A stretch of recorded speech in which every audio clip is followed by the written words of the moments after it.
We have privatized what should be a public good and offloaded the cost to families and care workers. Let me repeat, caregiving is a public good because our economy cannot function without it.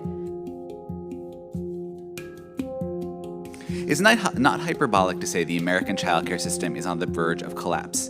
The cause of the collapse is simple: there's not enough money in the system. In the Louisiana study, program leaders reported an inability to offer competitive wages as the key driver of their staffing challenges. So this is not a pandemic artifact. This is the new normal. Currently, the challenges that families face definitely is childcare. Working parents having to work, stay home. What we really need to think about and talk about is how do we make sure that there are more options available to more people so that no child, if I may make a little bit of a reference to legislation of some time ago, so that no child is left behind. I agree with you on the importance of early childhood education. Many families face huge challenges in affording childcare. Today, childcare costs the average American family $16,000 a year. My priority is to support families with quality, affordable, and accessible childcare. In 6 states, public programs provide time off with pay when a worker or family member experiences a serious medical issue, like cancer, or when a child joins the family. Research on these programs show that they fuel the engines of economic growth. It's clear, underinvesting in care prevents our economy from reaching its potential.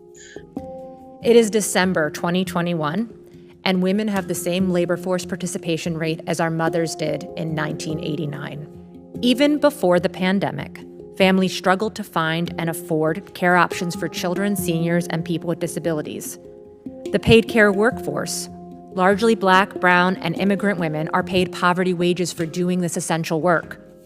I am the daughter of a domestic worker, and I grew up doing my homework in strangers' houses while my mom vacuumed and cleaned and did what needed to be done. The median income in New York City per capita is about $39,000. The median cost of childcare is $16,000 in New York City. Now, that's just childcare, $1,300 a month. Then there's transportation costs. Then there's, the increased cost of food because you need to pick something up on the way home. You don't have any time. You're working a job. You need to pick up your kid. It's not even worth it to work to go to work. It's too expensive to go to work for a woman to go to work. The median childcare worker in my home state would have to spend 53.4% of their earnings to put their own child in infant care. So at current wages for nannies and childcare workers, are these workers able to adequately provide for their own families? One of the biggest tensions and I think contradictions in our society where the people that we count on to care for us and our families as a profession can't take care of themselves or their own families doing this work. Making childcare affordable is about lowering one of the most important and largest fixed costs for working families. Making elder care more affordable is about lowering costs for families who have aging adults and people with disabilities in their lives. It seems like the care for seniors today is only available to those who have the highest level of income. I'm not a parent, I'm a grandparent. I still need help. Because if you take me out of this equation, the whole house collapses. The alternative, it should be reiterated, is nothing less than the full disintegration of the U.S. childcare system.